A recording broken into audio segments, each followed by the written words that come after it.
think the back row's going fast. You better get it.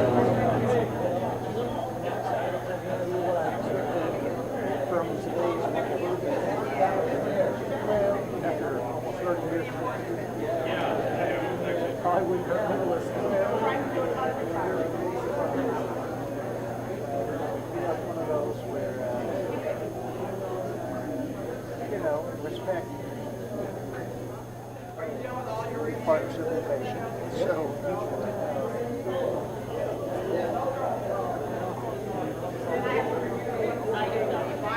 I went through last night. I couldn't find that because the text at the top is so general.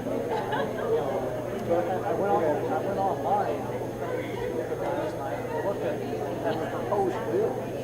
One of the questions I had is, who can write the script? And actually specifically says,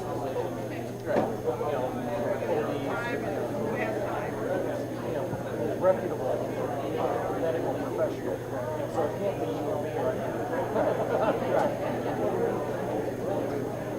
Well, the language is driven by what happened last time. Because, the Secretary of State said it's fine. And then at the last second, the Supreme Court said no. Well, that was, you can't only be in favor of democracy when it goes your way. And it would have passed. The same thing they have passed in South Dakota, passed in Oklahoma. So if it goes in front of the voters, it will pass.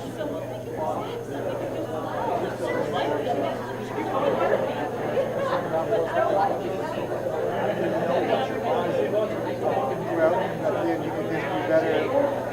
you better know who the vendor is. So Ben, say hello again. I'm you meeting a lot in school.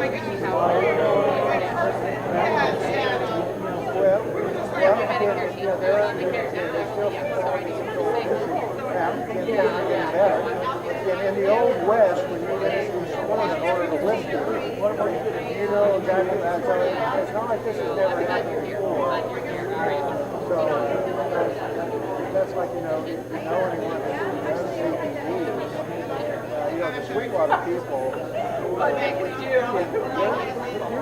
they're serious enough about it if they have a PhD chemist checking their work. Involved in that process probably good.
see his hat over there. I'm gonna go sit by him. I haven't seen him for a bit.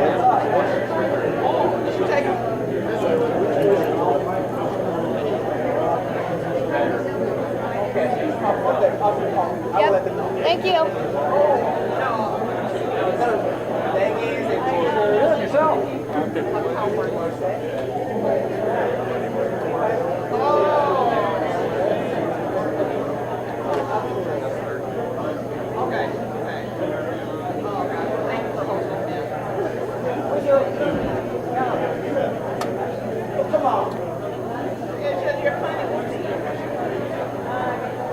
It's not a one-time thing, right?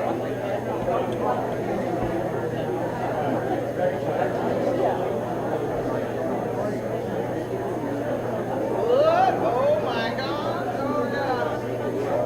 Awesome. Now will our team be back to start this thing? Okay, good. You have a Sharpie?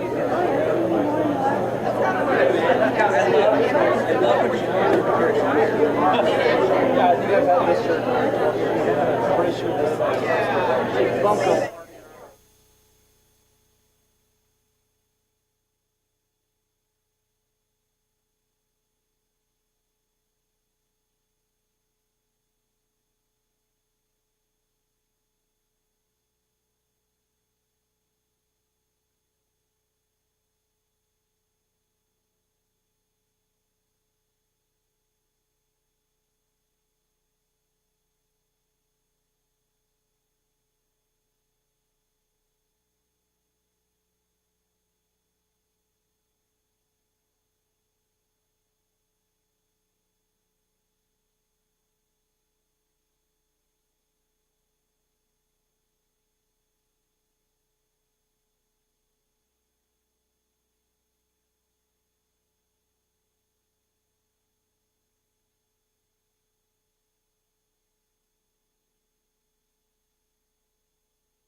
tripping.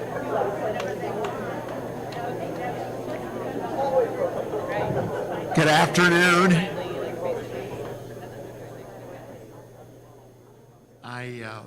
I look out in the crowd and there are so many people to recognize and introduce, but I'm going to probably offend everyone by not mentioning all of you. But I see former president, former provost Susan Fritz. Susan, thank you for being here today at the university.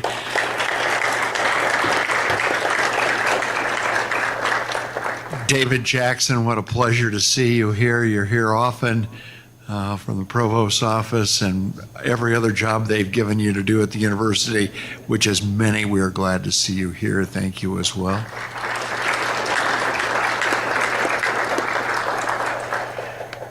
I think hiding in the back, I see our latest hero, Senator John Lowe. John, we could spend an hour talking about what you've been through this session. I just want to publicly say thank you so much for helping UNK and for the generations of students that you've benefited. So thank you very much.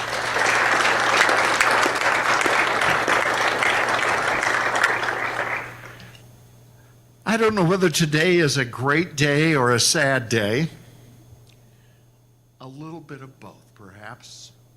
We are going to begin the process of officially saying farewell, not goodbye, to Charlie Bicek.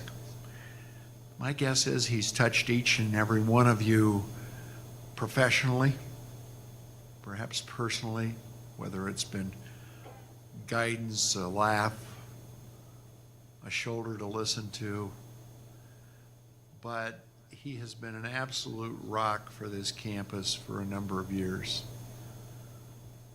That might well be as a tight end for the Loper football team. Why do they laugh?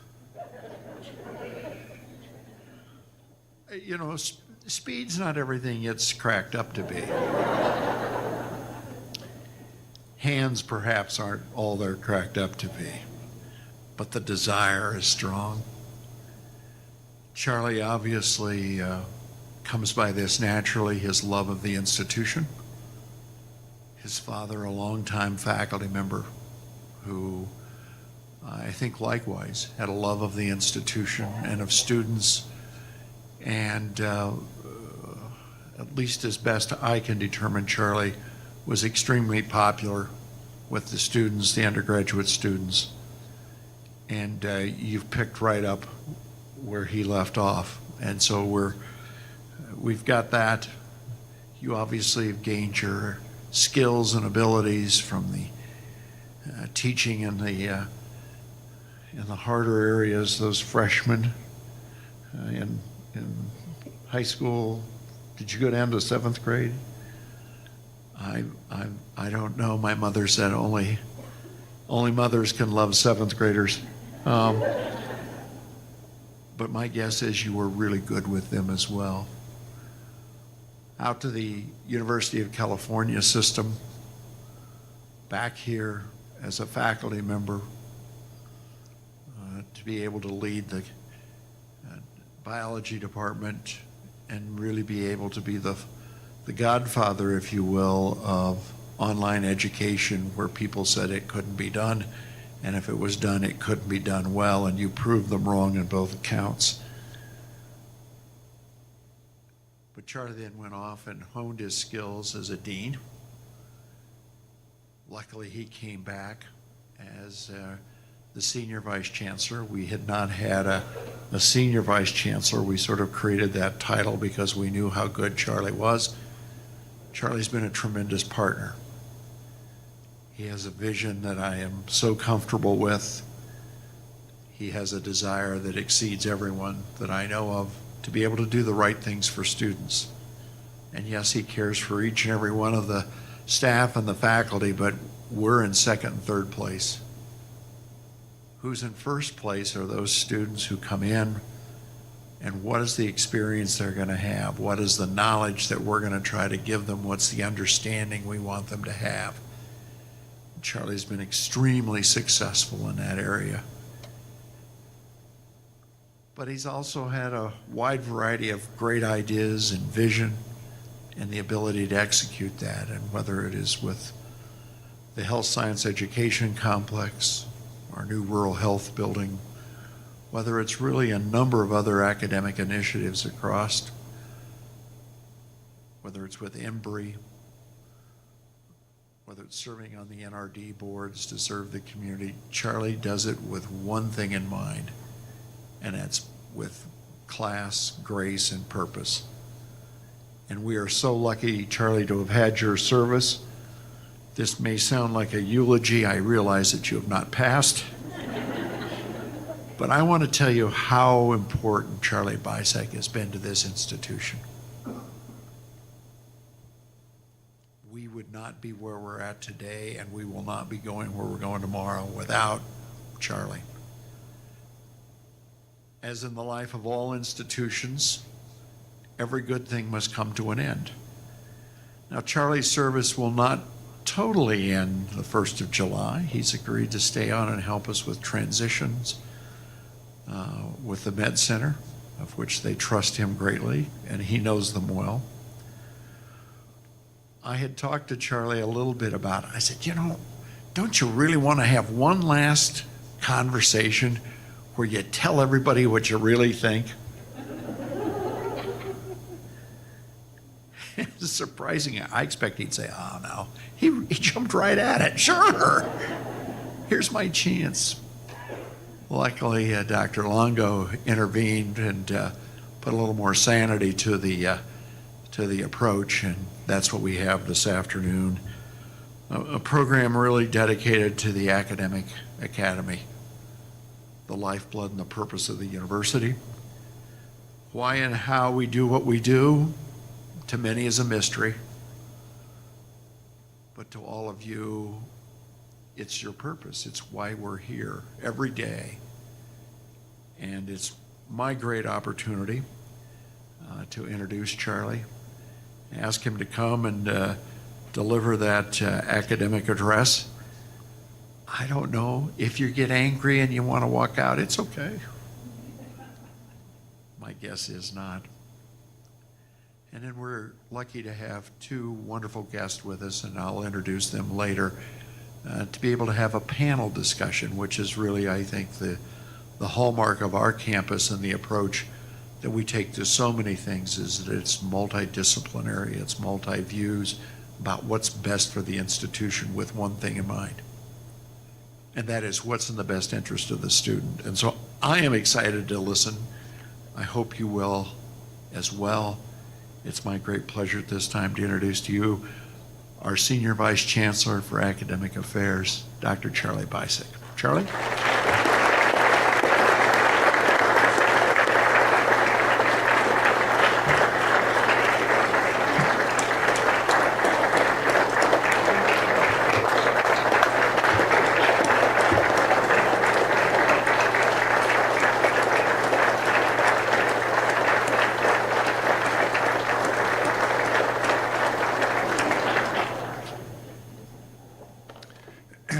My goodness, I don't get standing ovations at 3 o'clock in the afternoon. I don't get them ever. So thank you so much. I greatly appreciate that.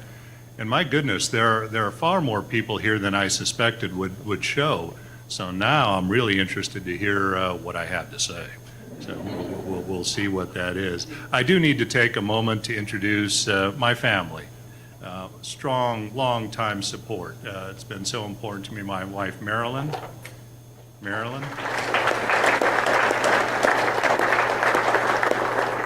Children, Nathan. Daughter, Libby. And I have one of my 3 siblings with me, other 4 siblings. There are 5 of us, that's right. Sister Molly made the trip here, Bob. So I appreciate greatly being here today. I would like to take perhaps 20 minutes or so some of you could watch the watch and If you start to glaze over, I'll notice that. If you roll your eyes back in your head, I'll also notice that. So I try to gauge when it might be a good stop point. But I have some themes in mind that I'd like to visit with you about. So, to start, I'm a teacher. Many of you know me as an administrator, and that's true enough. However, by the time I retire on June 30th, I'll still have been a faculty member more years than I've been a dean or a vice chancellor. And I say this less to discount my years as an administrator, but rather more to underscore my roots, and Chancellor referenced those roots. I began my science teaching career about 48 years ago, at what was then Arbor Heights Junior High School in the West Side District in Omaha, West Side Middle School today. I taught, amongst other things, 7th grade physical science. I learned quickly that you don't lecture 7th graders, at least not for very long. When you have 32 kids, every 48 minutes, 5 to 6 periods a day, you have to mix it up. I was fortunate to work with a group of progressive science teachers, and as a consequence, we had students rolling cars down inclined planes, working with levers and pulleys and other sorts of activities. The students were engaged and indeed eager to come into the science classroom and pick up where they had left off the day before. So thinking back about this over the last few days, it gives me pause. I reflect on this, and it causes me to take stock of our current circumstances in higher education in particular, but across all of education in general. So with this in mind, I'd like to spend a little bit of time talking about 3 topics. First, the nature of learning and inquiry. Second, the condition of higher education communities in relation to learning. And third, the importance of change. So the nature of learning and inquiry. I've done my share of lecturing over the years, and I would guess many of you in this room have also. I was fortunate in 1983 to be hired as a faculty member at Cal State Bakersfield in the Central Valley of California. The faculty in the department were uniformly committed to an inquiry approach to student learning. True lecture was a genuine rarity. I understand the value of lecture. Goodness, I'm doing it right now.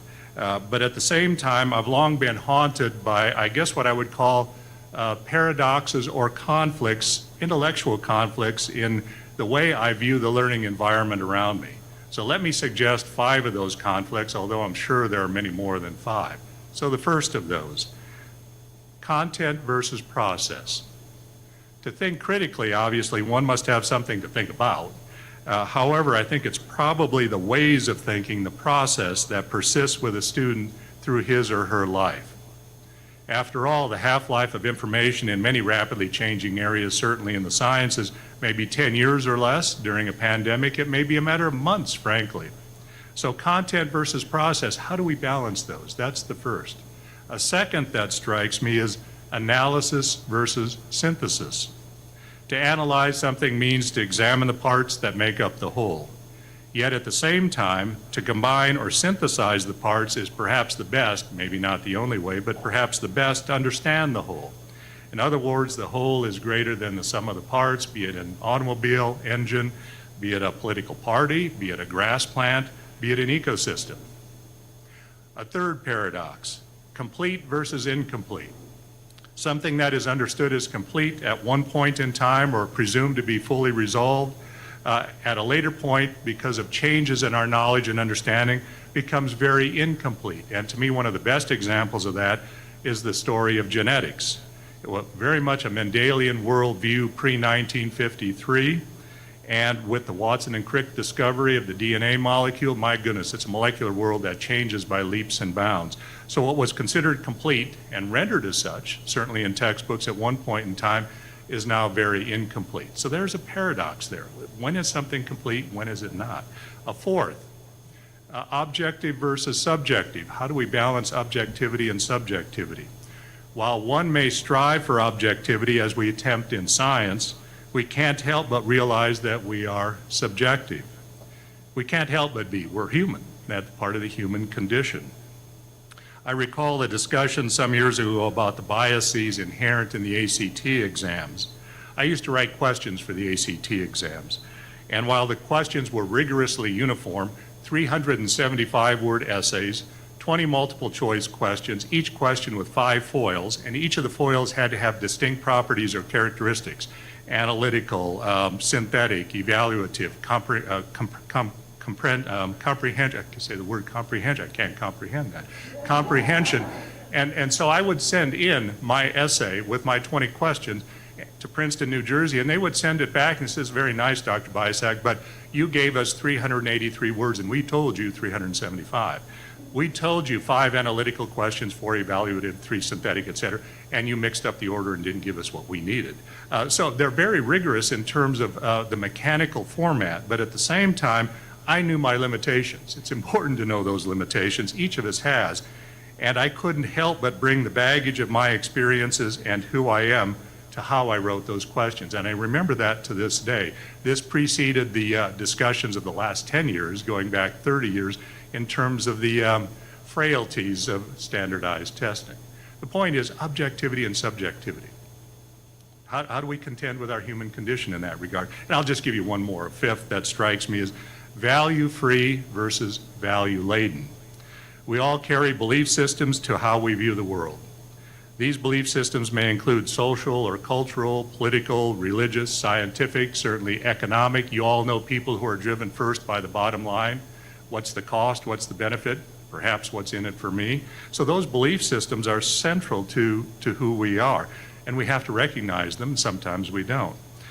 They weight our experience with the world around us and those belief systems weights our sense of values in the world around us. So value-free, value-laden, objective, subjective, complete, incomplete, analytical, synthetic, content, process. Those are all part of what I think are pretty important to us. Overall, a key rationale in immersing students in experiential learning is to set the stage for reflection and personal growth by students in connection with their selected areas of study. But we can't expect that reflection on the part of our students unless we do it ourselves. And to me, that's critically important. Now I'm speaking in terms of we as teachers. I believe that over the years, the decades, the centuries, indeed perhaps a millennium, we've designed a perfect world, a perfect environment in higher education for ourselves, not our students, for ourselves. Not so much in a way that causes them to be the optimal learner that they could conceivably be. So that last comment leads me to have some reflection on the second topic I'd have us talk about or consider today. That would be in relation to student learning and our higher education community. And I'd subdivide it into 3 themes for you just a little bit here. The first theme is what I guess I would call an aspirational mentality in higher education. Second theme is the tenure concept. And the third is that first year experience for students. Notably, I'm thinking about the traditional 18-year-old freshman. So first, aspirations or an aspirational mentality. Carrie Ann O'Meara at the University of Maryland has a name for aspirations in higher education: striving behaviors. Striving behaviors manifest themselves in our subservience to rankings, as in U.S. News and World Report, the pursuit by master's level institutions, as we at UNK are, of doctoral programs, and an emphasis on research. Perhaps it's this last, research, that can infiltrate a campus culture and undo the focus on the undergraduate student learning experience in ways that, frankly, sneak up on us. All of a sudden, we're no longer what we thought we were. Our finest faculty are, quote, bought out of teaching responsibilities. Esoteric publication in little red journals trumps pedagogically relevant articles across academic disciplines.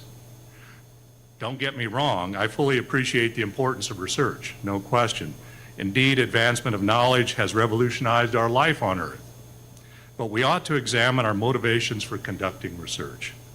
Is it about prestige, to be more like an R1 research institution? Is it about that classroom teaching buyout?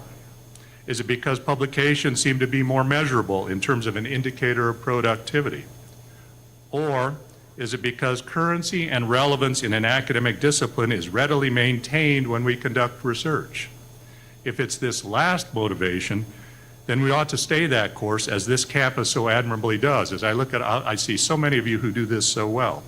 Engagement of undergraduate students in the research and creative activity enterprise. In relation to that, I'd have us review Ernest Boyer's Professoriate Reconsidered that was published about 30 years ago. Bohrer talks about varied and relevant forms of research. He talks about the scholarship of discovery, scholarship of integration, scholarship of application, and indeed the scholarship of teaching, 30-year-old publication.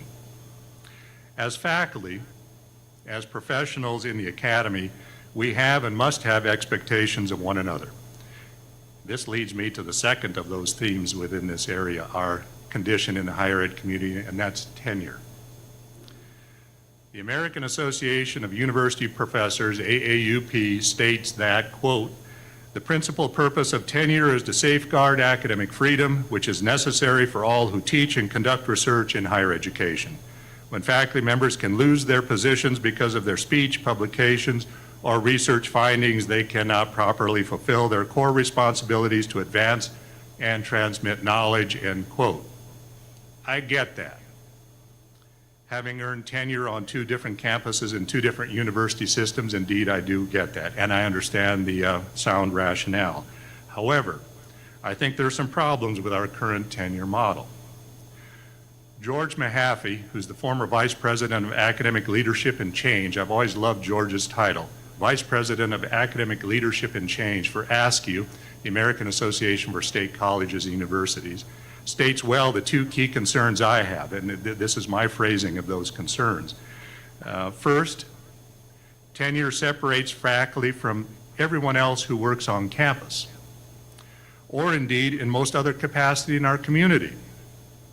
Second, and perhaps really more important, tenure causes some faculty to act in ways that benefit themselves, but not the greater good of the campus, not the greater good of the institution.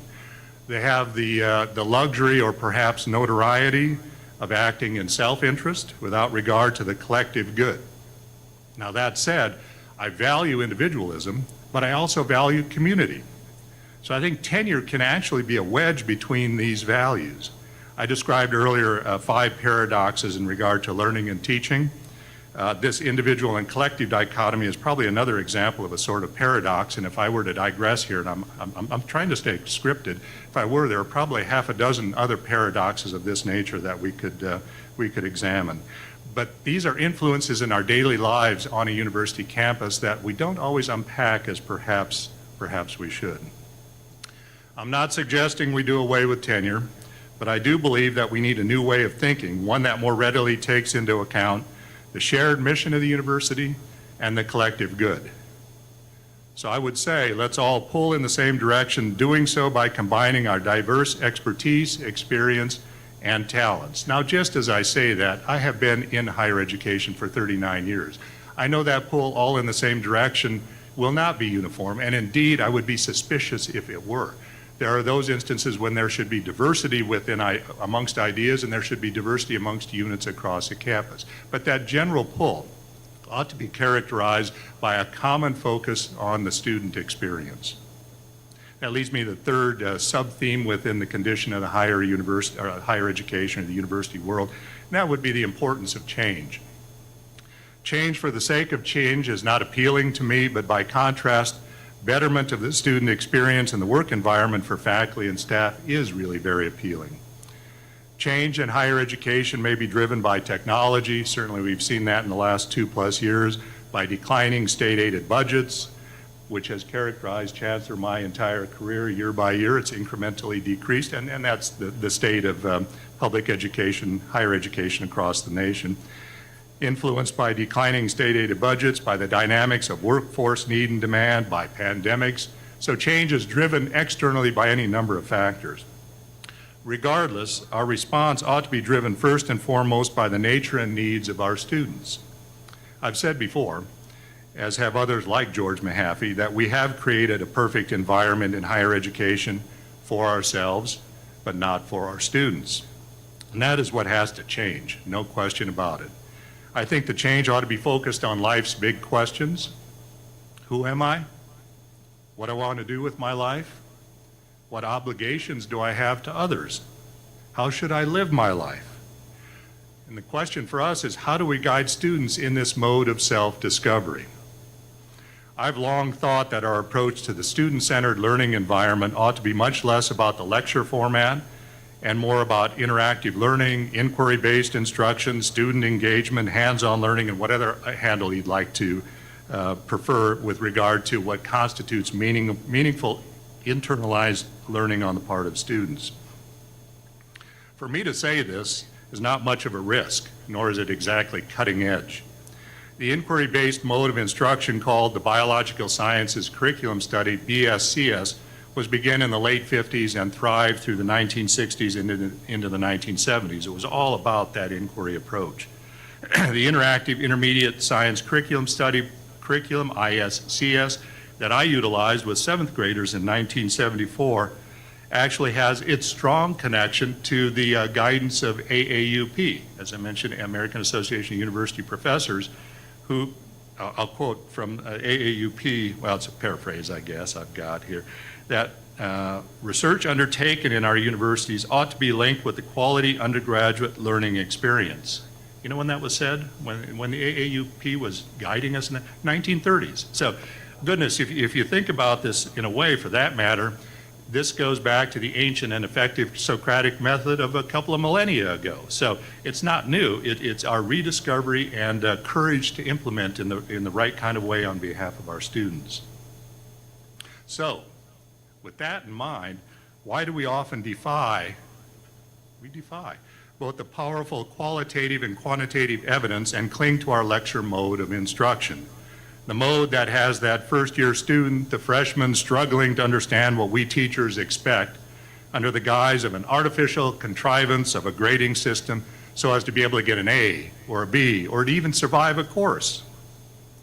And I suspect the answer lies in our acknowledgement of the role bias and emotion play in our decision-making process, both individually and collectively. The famed attorney Clarence Darrow, defense attorney, said nearly 100 years ago, quote, "Everyone who thinks knows how common it is for men to set aside their views. Most men never had but one or two ideas anyhow, and to these they hang like grim death." Clarence Darrow. How often, continuing, how often do people set aside their beliefs on politics, on religion, or any other question if in conflict with something they want to do? To set aside an opinion without evidence is not only psychologically impossible, but physically absurd, end quote. Clarence Darrow, 100 years ago. To me, in the sciences, this is akin to manipulating either experimental design or the data that are collected so as to fit a preconceived hypothesis. We don't think we do this, but I suspect it happens in a stealth fashion to all of us at some time or another. We need to be alert to it. But back to that first-year student. I've said several times on our UNK campus that I'm convinced that the first-year experience ought to look dramatically different from the second, third, and fourth years. Abandon the artificial grading / lecture contrivance and design a one-year-long experience that is perhaps focused on some large, capacious problem of an interdisciplinary nature. It also ought to be interprofessional, meaning there ought to be a career element associated with it as well. And it ought to be infused with the talent, experience, and expertise of several faculty. So by that I mean it ought to be team-taught and guided in such a way that it causes students to evaluate those biases and emotions that Darrow was referencing. The topics could vary from year to year or even within a year. They may focus on a theme that is simultaneously global and local, as in climate change and the implications for water resources in Nebraska, quite timely this spring.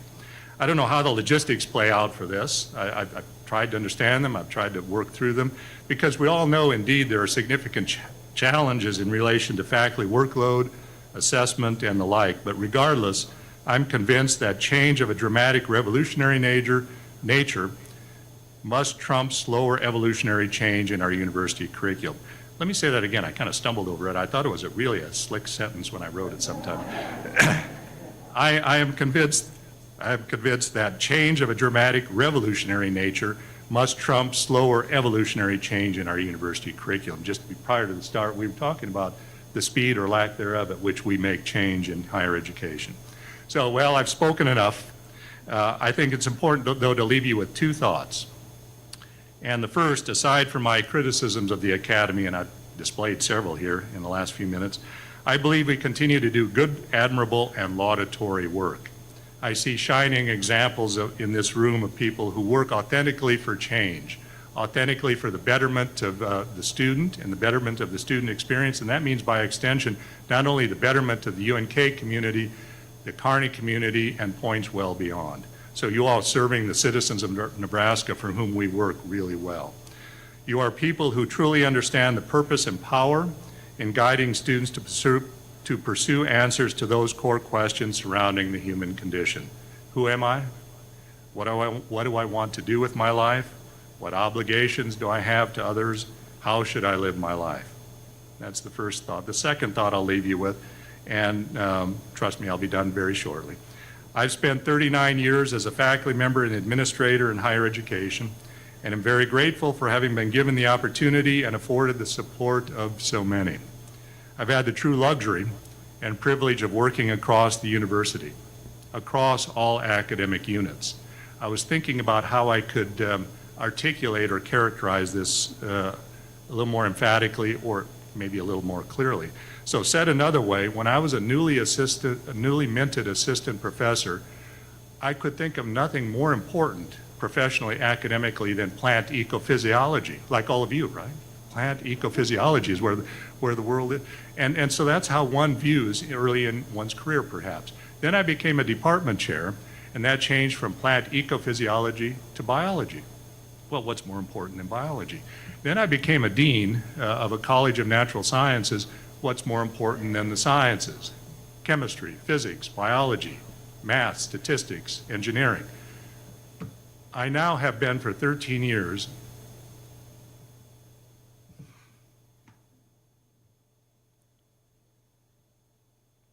academic vice chancellor here at UNK. And it occurs to me that I have had, the notes are done, I have had the grandeur, I've had the privilege of seeing the grandeur of what happens across an academic university from end to end in ways that I could not have conceived. So my view has gone from plant ecophysiology to biology to science to the spectrum of what you all accomplish on this campus on behalf of our students and so many others around this country.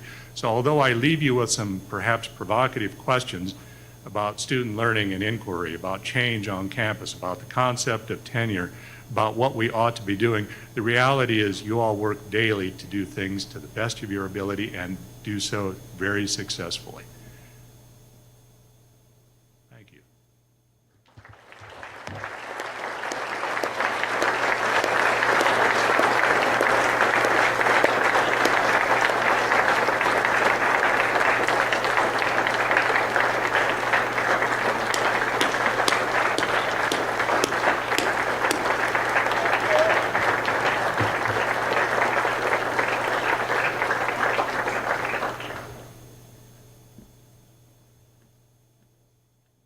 Wow. You know, there's a lot of thought in that address. I'm glad it's written down. I had a chance to read it beforehand, and I'm going to keep that. There's a lot in there, and that's the way Charlie comes to work every day. Comes early, stays late. Marilyn, I'm sure he's probably not particularly attentive at home because I think he's probably thinking all the time. We will miss that. We want to say thank you, Charlie, and thank you for those very cogent words. The rest of the afternoon, I think it's particularly important to get a broader view as well, not just the view of Charlie. I see one person before I go any further. Dr. Kyle Meyer, thank you for coming all the way out. A good friend of the university, from the University of Nebraska Medical Center and the college. of Allied Health. We have two wonderful guests with us, colleagues. Dr. Christine Cutucache from UNO, Dr. Robert Bohrer from Gettysburg College. We're going to ad-lib a little bit here, and I think we're going to pass the microphone down. So we're going to try to have a little panel dialogue here, and give Charlie a chance to have a drink of water. You found that? Yeah, that was mine, but sorry. No, I'm just kidding you. I'm just kidding you. Gee. So, Christine, I'm going to give the microphone to you. First, here's what I would ask. Give us a little background of where you're at in higher education, where your position is, and then hand it over to Rob, and then I'll come back and we'll start the conversation. Thanks, Chancellor. So glad to be with Dr. Bicek today. Good to see you all. Christine Cutucache, as introduced, great job in the pronunciation, by the way. Not everybody can pull that off, Chancellor. I serve as the Haddix Community Chair of Science at UNO. I also serve as the founding director of our STEM Center at UNO, and I'm an associate professor of biology, and the last hat that I wear is a new one that Dr. Jackson has been doing a lot of coaching for me on in assessment. So glad to join you all this morning. I'll pass it to Rob. Thanks. Thank you all for having me here. I'm Rob Bohrer, not related to Ernest Bohrer at all. So there's no connection there, but I'm a 1989 graduate of what was then Kearney State. For the last 24 years, I've been at Gettysburg College in Gettysburg, Pennsylvania. Currently, I'm the Senior Associate Provost for Academic Success. I've been in the administration there for about 10 years.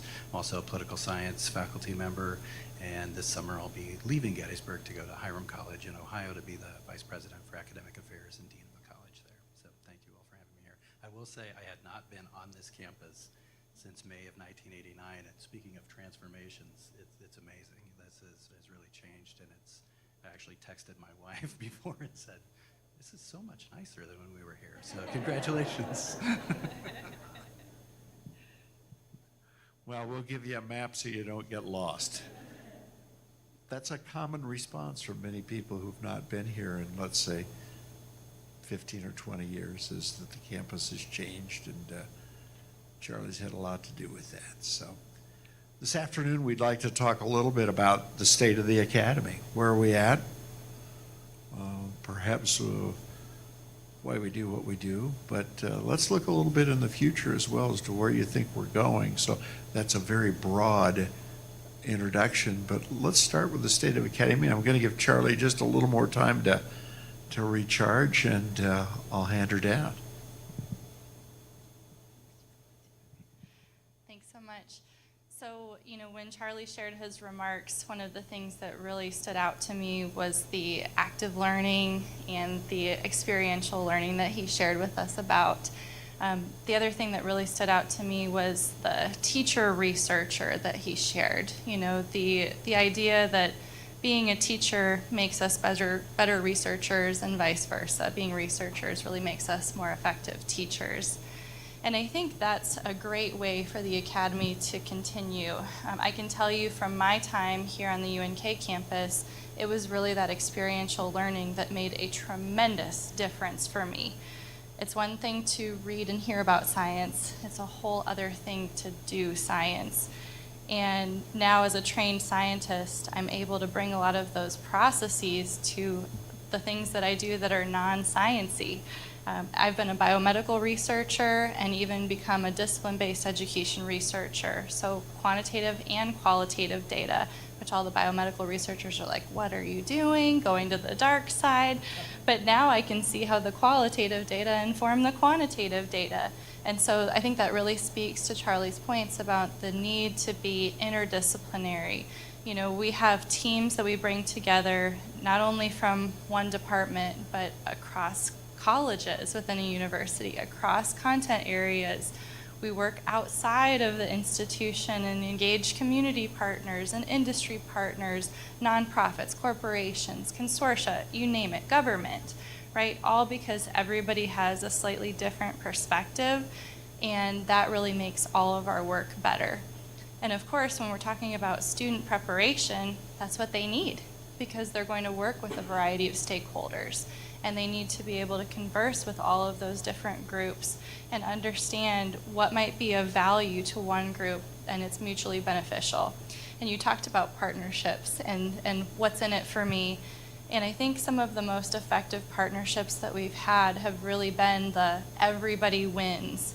You know, I've given many talks where I've said the win 5 times. It's a win, win, win, win, win. You know, win for kids, win for parents, win for faculty members, win for the funding agencies. And I think when we think about interdisciplinary work, it can be a win-win for everybody. And those experiential learning opportunities are so critically important.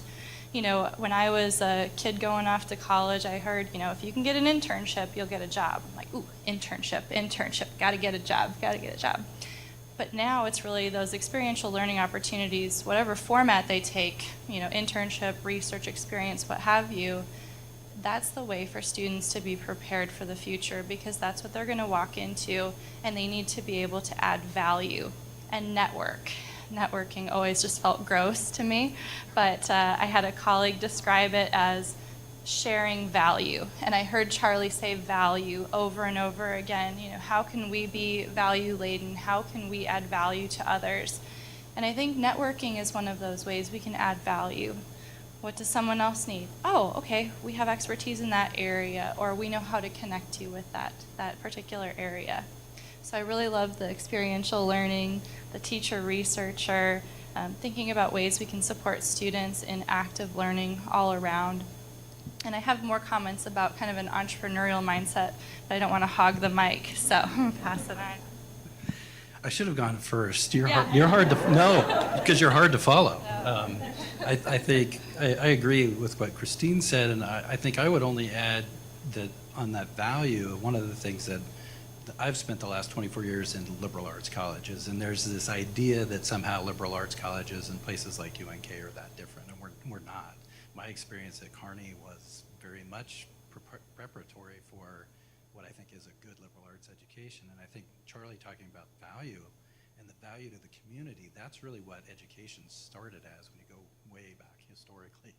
And I think that's what American education was separate from European education beginning, and that really started to, and I think we've lost that a little bit. And I think to Christine's point and Charlie's point, we need to think more about not just our communities, because now we're dealing, of course, a much more global community. So issues across the globe are part of our issues. I think one of the things that Charlie pointed out that I think is really important too is what's student-centered and what student-centered means. I think that who those students are and who has agency are things that we really have to address. Historically, in this country, we've had it's been a privilege to go into higher education. And a good thing that's happened, even in my lifetime, has been that it's less restrictive to go into higher education. But our practices, to Charlie's point, don't always reflect that. So I think including students to have more agency, and also to think about how to get those experiences that we know have a high impact. How do we get those through and make our case for those better? Because I think in some ways we in higher education have done a poor job of saying that this is something that can be good because it's seen as maybe, you know, the humanities have struggled with this a lot, but they make such a difference for what people do, and it's interdisciplinarity. That's where the problems that we have in the world today are not problems that can be solved by one discipline. They have to have multiple disciplines involved, and I think we need to do a better job of making our case for doing that. I'll reflect on the comments of my two colleagues here in a moment, but I have to note that, you know, I was talking about the nature of tenure and how it ought to change. I wrote those remarks, I started to write those perhaps about 3 weeks ago, and I have since learned that my son Nathan has been granted tenure.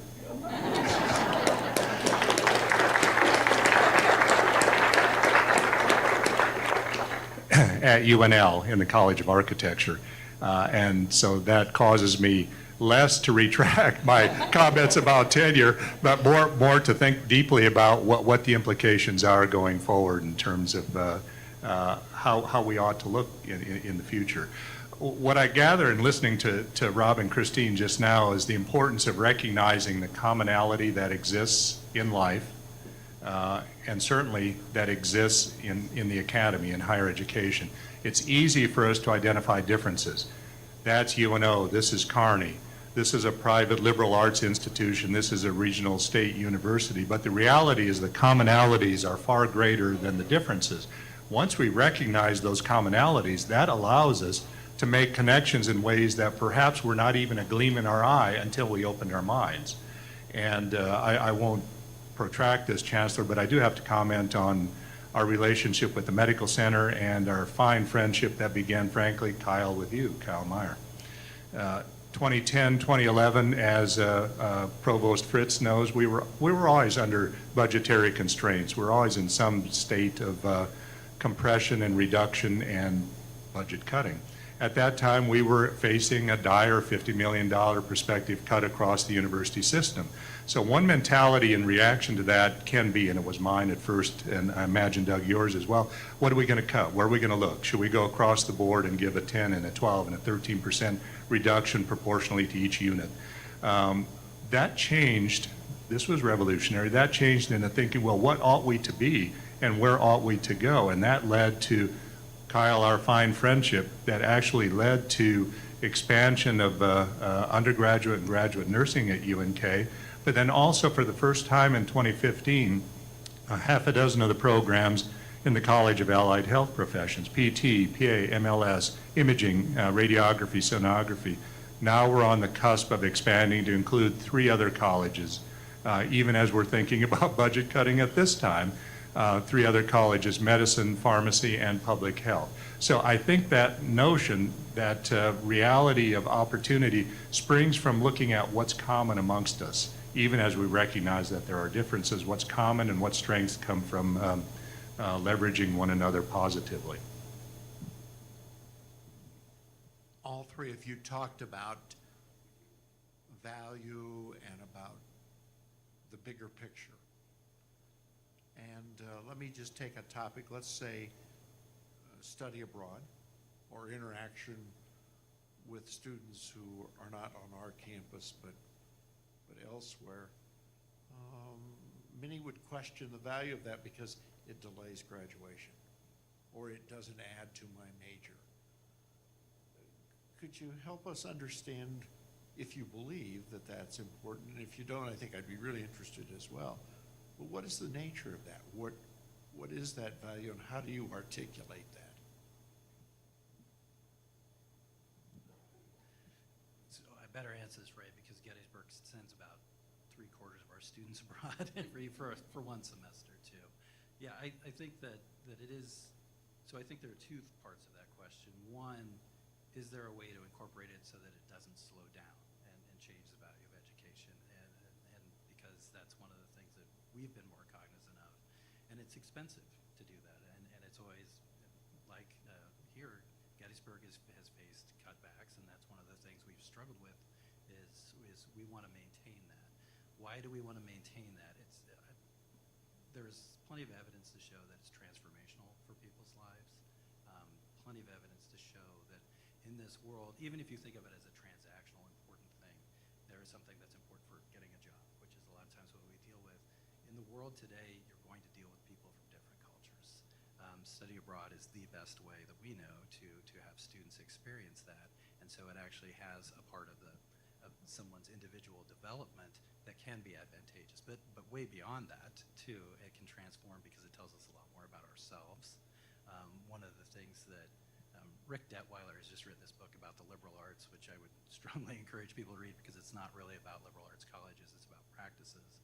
One of them is how well you know yourself because how well you know others, and to experience those practices. It has an actual empirical impact that comes out on people in multiple ways, making us more civically minded, making us more likely to engage in things where we consider ourselves professionally successful, and in some other ways of just being more successful by other measures. So I think that's one of those elements that really has to be taken into account.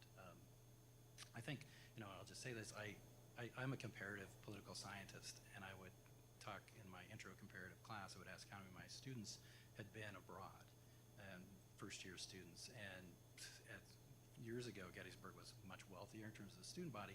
Probably 90% of them had been abroad. But then I'd ask where they'd been, and they'd say, like, the Bahamas. They'd say, like, oh, so you've been in Nassau. It's like, how many of you walked behind the straw market and saw where people lived? They didn't. And so there's a very big difference between being a tourist and traveling, and there is of actually living in a place and understanding people and understanding those situations. I really love how you brought up getting to know yourself as well as getting to know others. So one of the practices that I always do with our teams is anytime someone's new, we do personality tests. I know, you got the scientist on the stage talking about personality tests. Bear with me for like 5 minutes.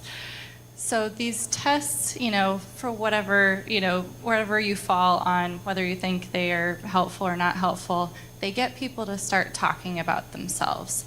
And they get folks to see those similarities. You know, certainly it's easy to point out the differences, but it's a way of welcoming discussion of similarities.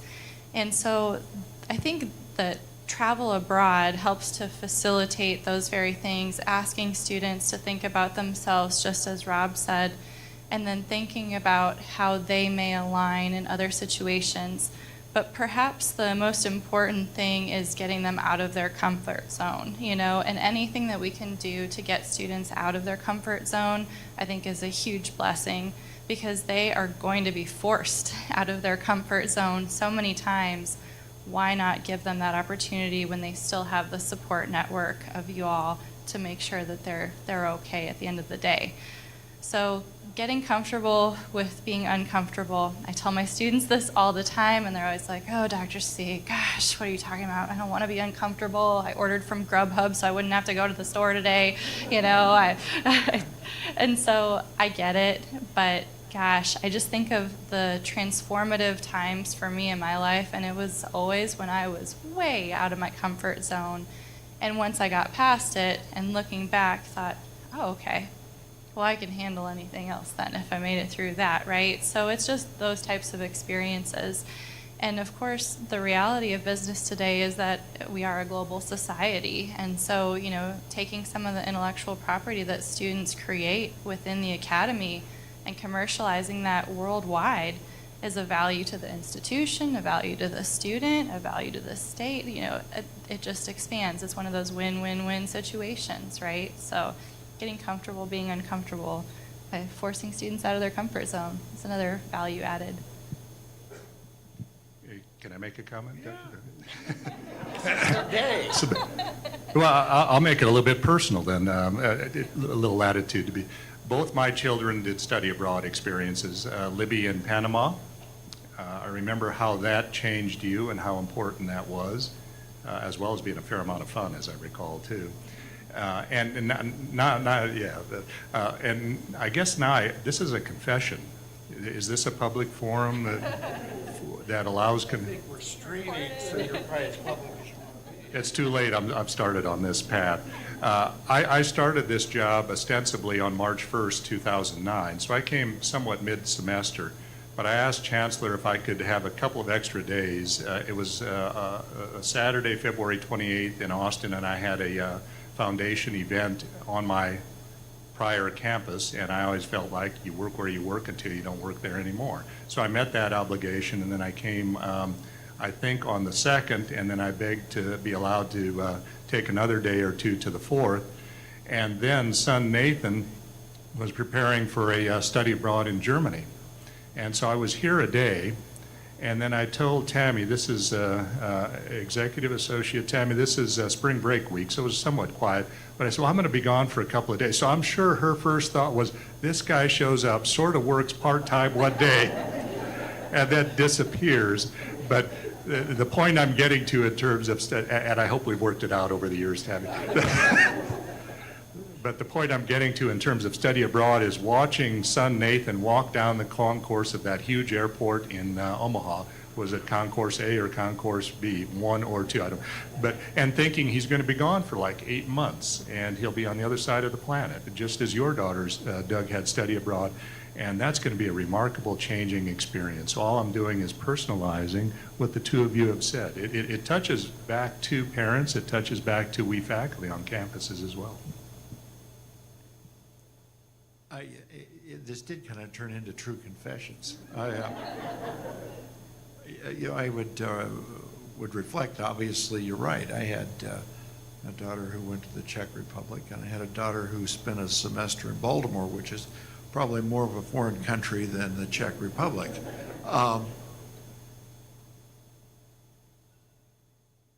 Where should we be going? Christine, you talked about being entrepreneurial. Is that the direction we should head? This is the provocative discussion, right? I am of the opinion, yes. I really think the more that we can bring entrepreneurship to the classroom and helping our students understand return on investment and whatever that measurement is, I think that's a huge value added. I'll give you a couple of quick examples. So I mentioned I'm a biomedical researcher. That's one of the things that I've done. And one of the great things we've been able to do as part of that project is come up with some intellectual property, a diagnostic panel for splenic marginal zone lymphoma. Yeah, we're getting boring, for cancer. And then we also have a prognostic, prognostic panel for the same malignancy. And I have a student who is on that provisional patent. So that student can take that and start his own biotech business in Nebraska, wherever. That student can take that IP and license it to an existing corporation.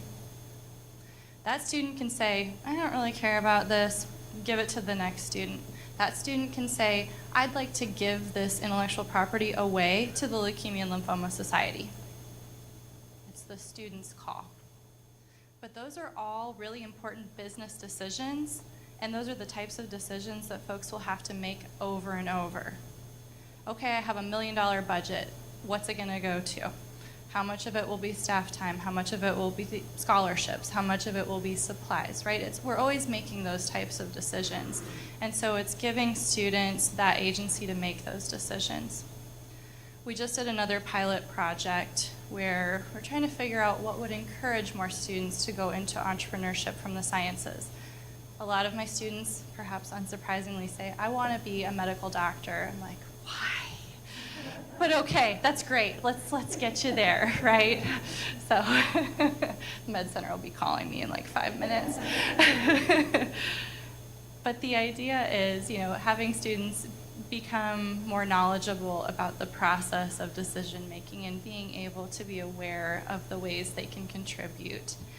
And so our most recent pilot, we did the experiment of, okay, does it matter if a student goes through a traditional internship?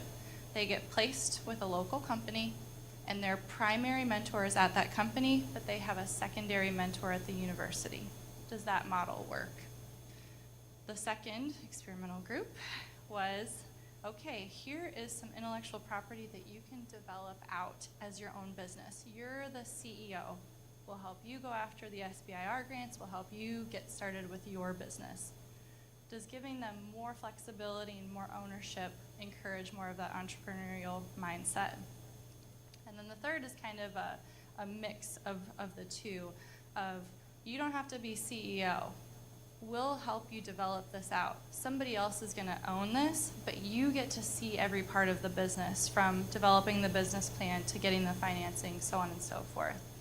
Trying to figure out what types of things will encourage students to better understand that entrepreneurial mindset. You're probably thinking, like, what is the science professor doing talking about business, right, with students? But again, it's the reality, right?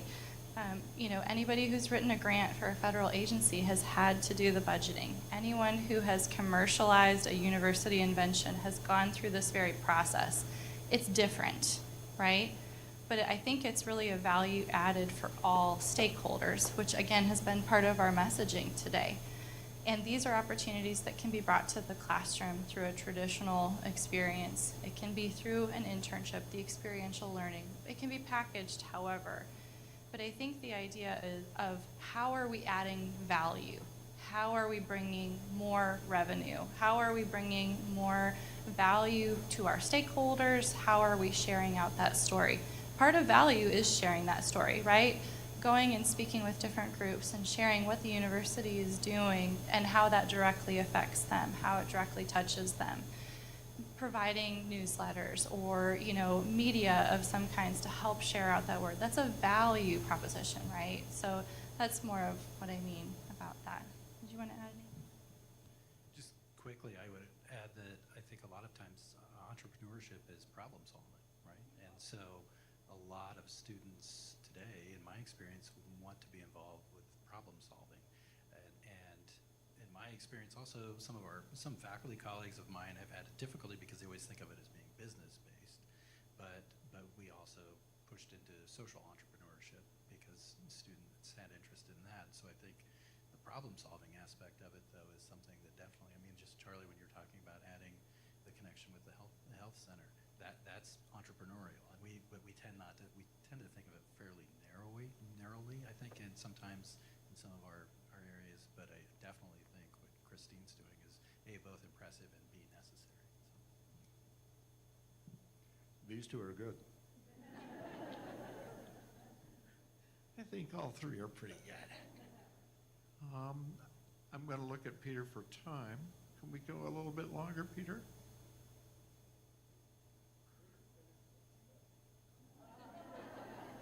You sound like one of the students wanting to buy a little time. All right, Great, thank you.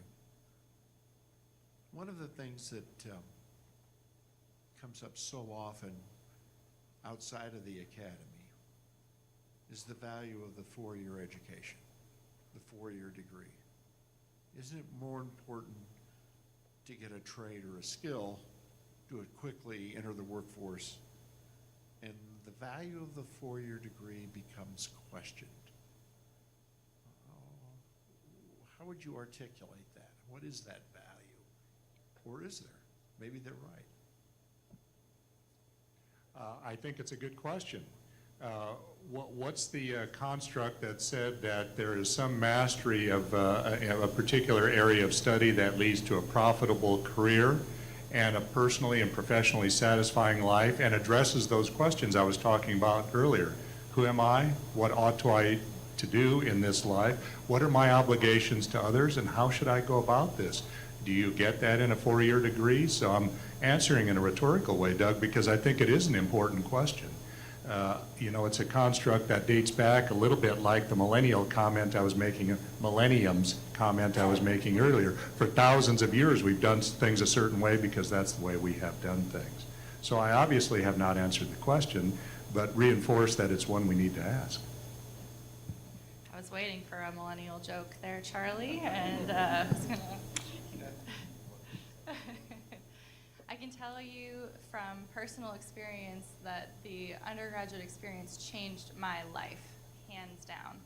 So I think whether folks argue on whether it should be abbreviated, elongated, whatever the format might be, I don't want to lose sight of the social mobility and the massive change that are the things that are provided to students that don't get measured in any way that I know of.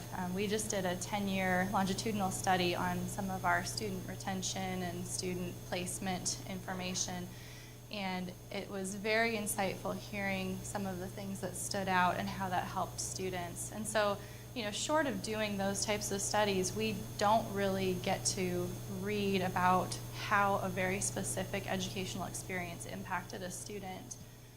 But I think there's a lot of value in the time in higher ed to think about thinking. Now my job is to think basically all day long. And I really value that. I never was pushed so hard as when I was in undergrad and really forced to think about what else, challenge the things that I had come to know and understand. And so that's the value. And articulating that in a very succinct way, I think, is a challenge. So I hope that folks continue to see the value in the college experience. I am most grateful for my experience, but yeah, another rhetorical. I think it's a great and difficult question. I think my personal experience, I'm first generation, and I came here primarily because my parents were like, you need to have this degree, you need to have a degree to even have the kinds of careers that we have, so it seemed like the right thing to do. and then I just kept going. But I think my concern is that in some ways it's not necessarily for everyone. And by that I mean, I think in some ways there's been kind of a denigration in some ways of trades and other things that is not wise and unnecessary. I actually have my son, I don't think he's on the cusp of deciding, and probably eventually will go to school, probably be more trade oriented, but for him to see the pressure that he feels to go, he's like, I feel like I have to go get a 4-year degree, and it's like, no, you don't. But I do think it's something that can be transformational. I'd be curious to hear what Charlie thinks about, I think one of the issues that we have is that first year experience that you've mentioned. If we did a better job with that, I think that might open it up into more what Christine's talking about, where people can explore that and to go into things where they do reflect and think about them, because a lot of students feel, especially right now, there's so much disengagement among students, and the last couple of years have been so ruptured for them that I think a lot of them are really having difficulty finding their way. Even those who will do well and eventually do very well, they're just struggling. But I think part of that is the pressure of grades, the pressure of rankings, the pressure of where you go. One of the things I always said I was thankful for was when I chose schools, there wasn't the U.S. News wasn't out, because it's just made it so difficult watching 2 children go through that, especially a very high achieving daughter who's sitting there looking at friends going to Ivy League schools, and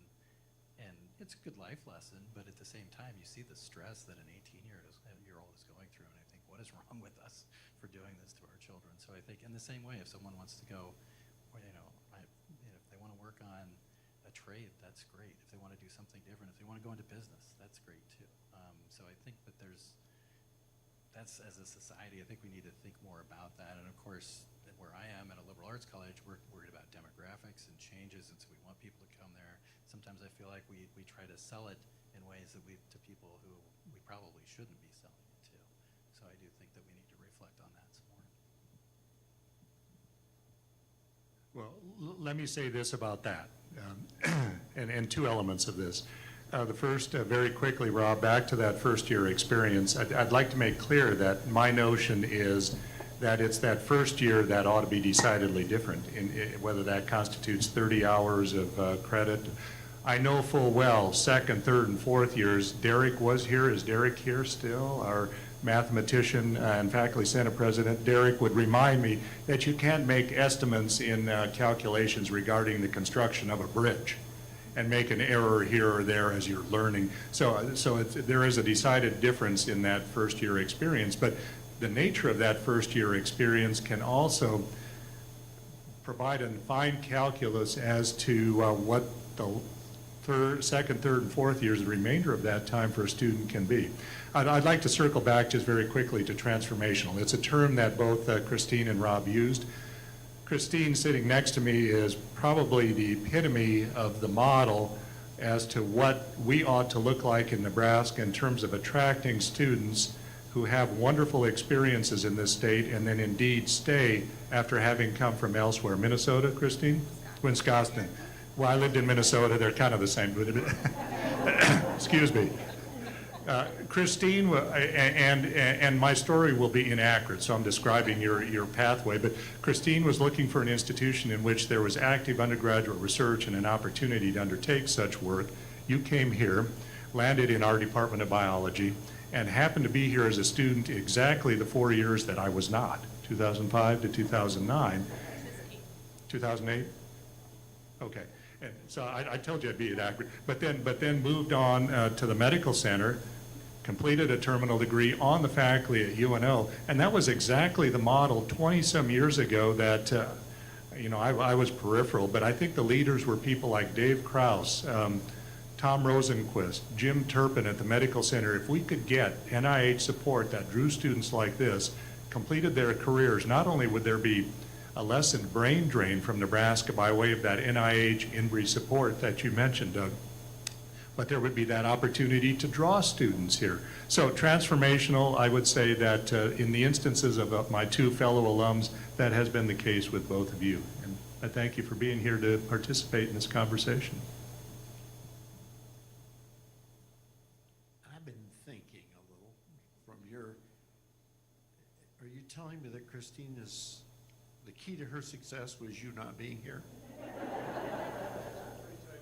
Yeah, I was just a little confused. We've got a few minutes left. The Academy is, I think we would all agree, is strong, enriched in tradition and focused on quality, certainly student success. There are those in the outside of the Academy who look at us and say, well, you've lost your way. You've become awash with political views, left or right, good or bad. They don't always align with what I think you should be doing. Has that harmed the Academy or has it made it stronger? And I'm going to start with Rob first. Wow. I think it's harmed the Academy, honestly. But I don't think it's a fatal harm. I think it's something that I think we need to be less reactive and defensive of and be more open about what we're actually doing. I mean, I know the reaction among a lunch table of folks that I sit with is, if you think we're inculcating these students, then how come I can't get them to read my syllabus, right? I think that's fairly typical, where I think there's a misunderstanding K through graduate, even up into graduate school, of what actually goes on in our worlds. And I feel like we need to have more conversations with people, bring people in.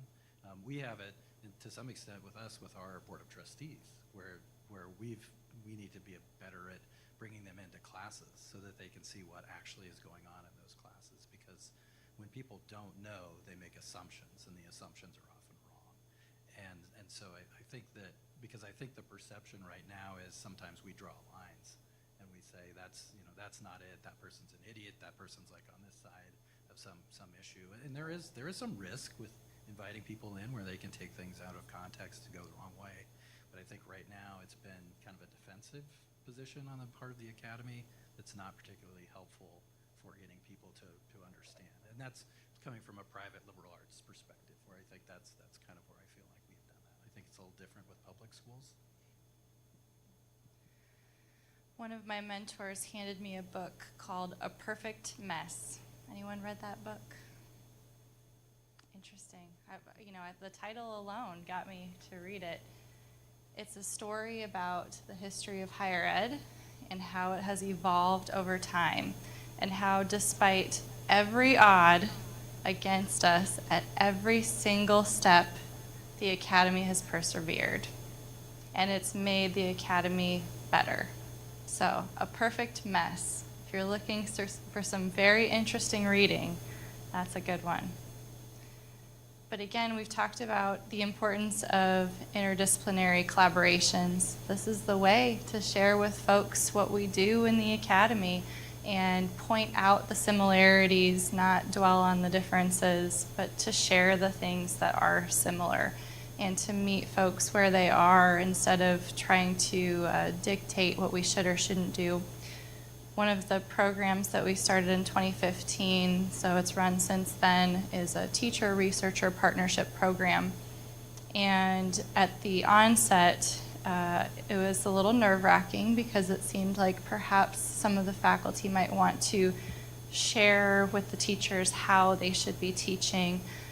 But very quickly they realized the value added by working directly with teachers in the K-12 space and how deep of knowledge they have of content and pedagogy.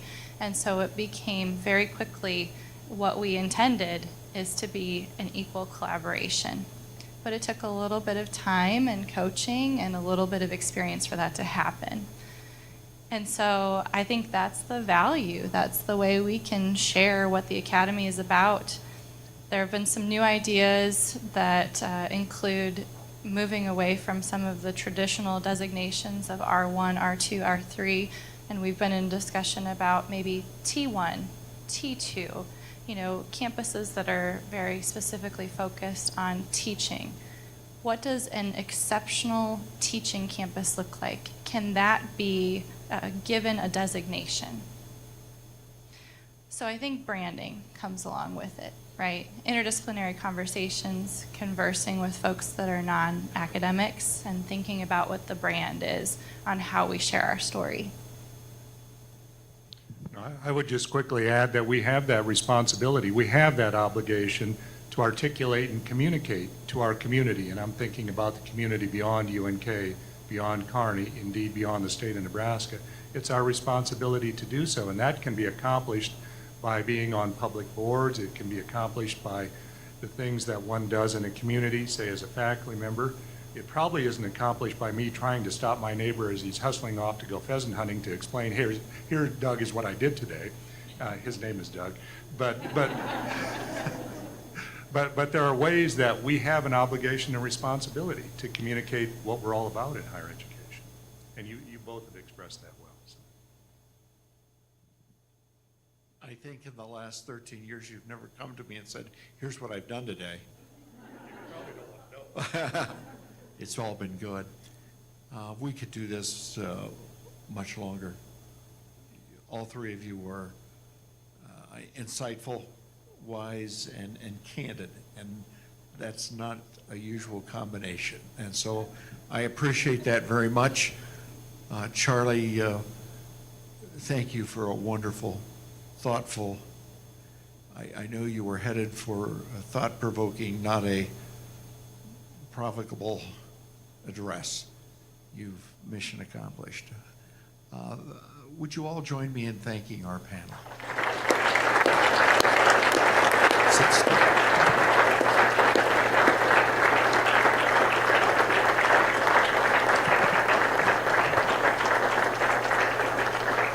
We have some gifts for you.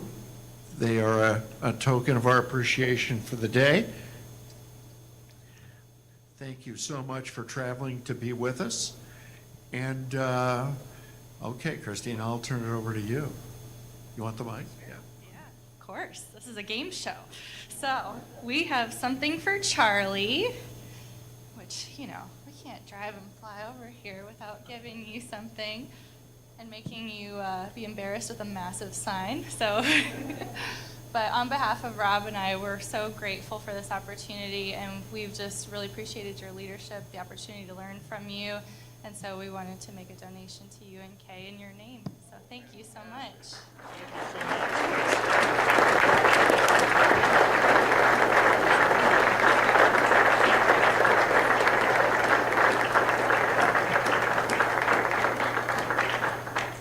That's the sort of thing that has staying power for students. So thank you so much. That's wonderful. Very, very thoughtful, very appropriate, and the institution will benefit, and we'll make sure that it has got Charlie's name all over that. So with that, we're going to end the formal part of the presentation. We have a reception that is over here in the Chancellor's dining room, in the Sandhills room, I believe. Please, you're all welcome and encouraged to come. I believe everybody's going to stick around. It's so impressive. Thank you all for coming today. We're adjourned.